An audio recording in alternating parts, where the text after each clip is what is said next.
Hi, Uncle Collin. It's Matt. Can I come stay with you for a few days, please? Mum and Dad are arguing again.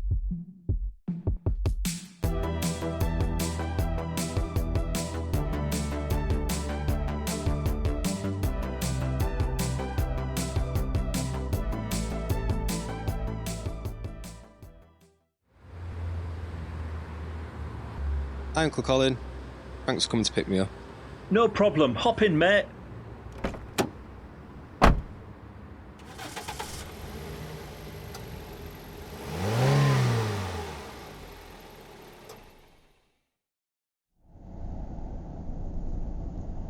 Are you all right, Matt? Yeah, I'm alright now. I'm out of the house. They at it again? Yeah. Well, you're always welcome at mine. I'll tell you what, why don't we go out and grab some lunch first? Thanks, Uncle. I appreciate it. That's all right. It's what families are for. I'm sure things will settle down soon enough. You'll see.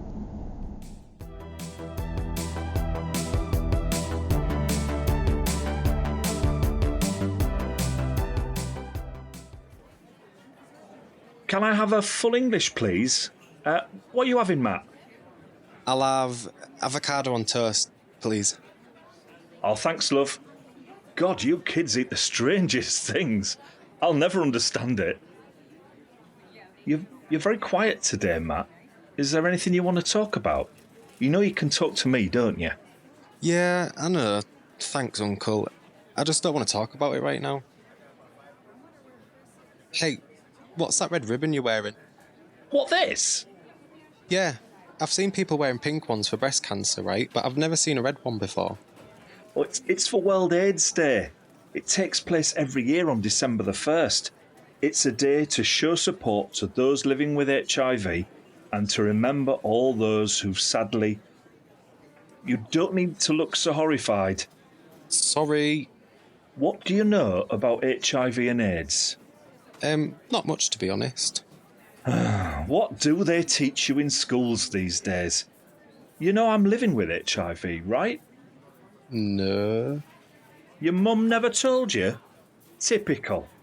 You don't need to look so uneasy. You can't catch anything from me. I was diagnosed with HIV in 1987. The 80s were a strange time to be growing up for a young gay man.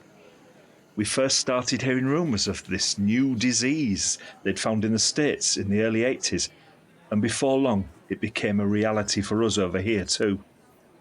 We all knew about AIDS, but we didn't really understand the difference between HIV and AIDS at first. I used to go to a lot of gay bars in the mid-80s. I used to see regular faces there that you'd recognise.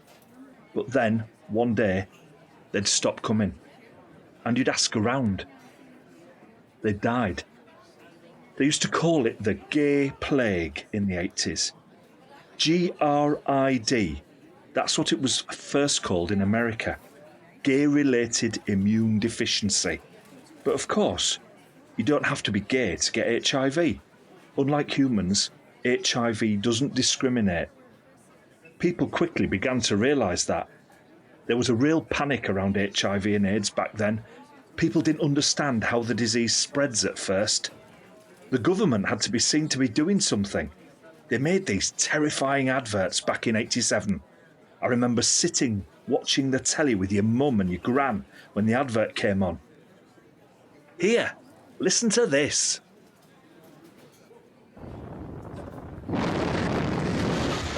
There is now a danger that has become a threat to us all. It is a deadly disease and there is no known cure. The virus can be passed during sexual intercourse with an infected person. Anyone can get it, man or woman. So far, it's been confined to small groups, but it's spreading. So protect yourself. And read this leaflet when it arrives.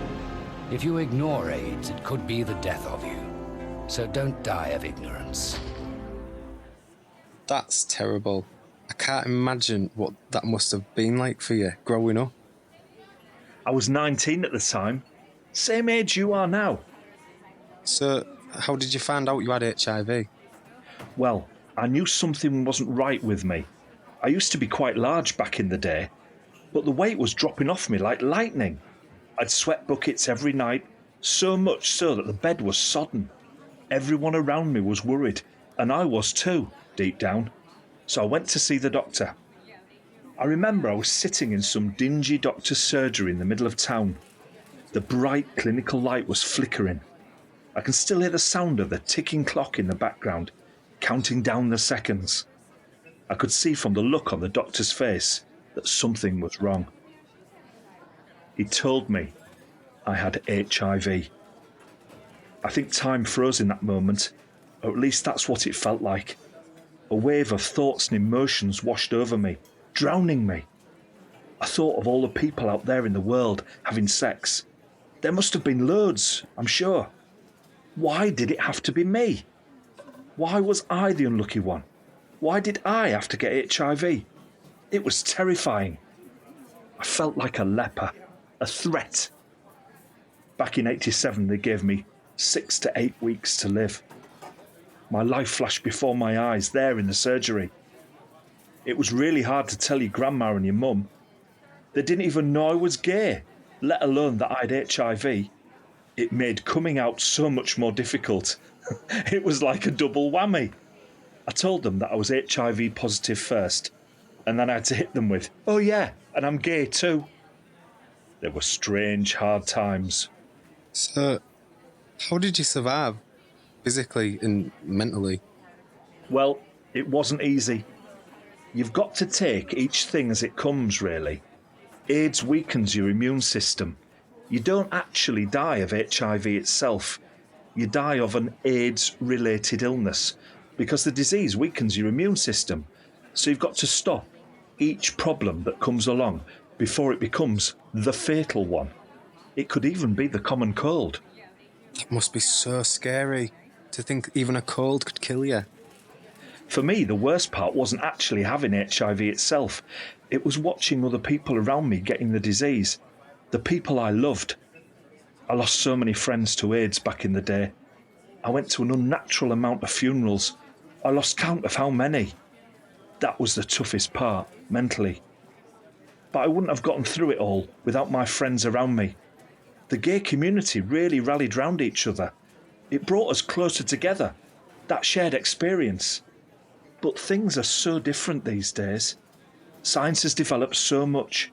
People living with HIV can take a couple of pills a day and live normal, healthy lives.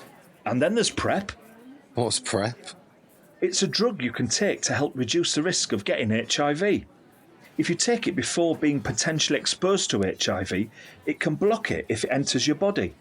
It means you don't have to worry about your partner's HIV status, if it's taken correctly, that is.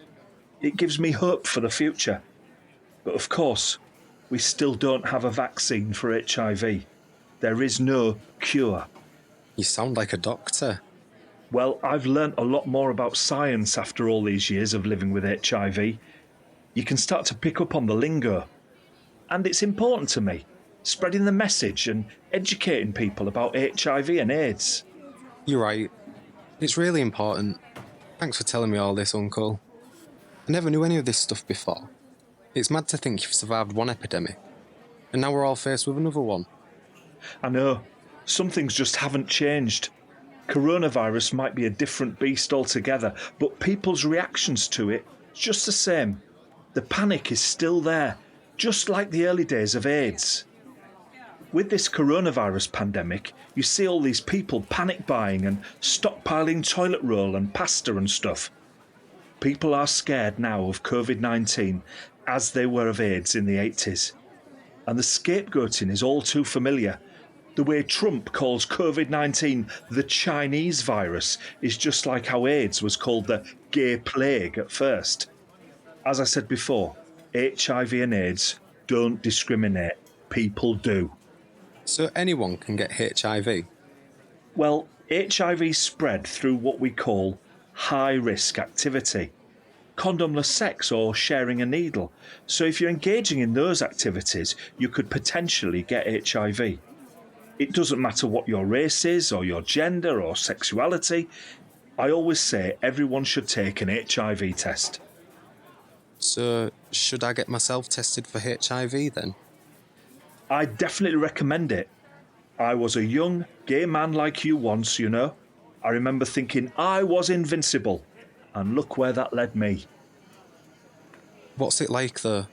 I'm not gonna lie, it sounds a bit scary. It's nothing to be worried about, honestly. You can get a rapid HIV test. It's just a small finger prick blood test, and you get the results back in minutes. It's really that simple. Absolutely. Okay, you're right. I think it'd be a good idea to get myself tested. Will you come with me? Of course. So when do you want to go?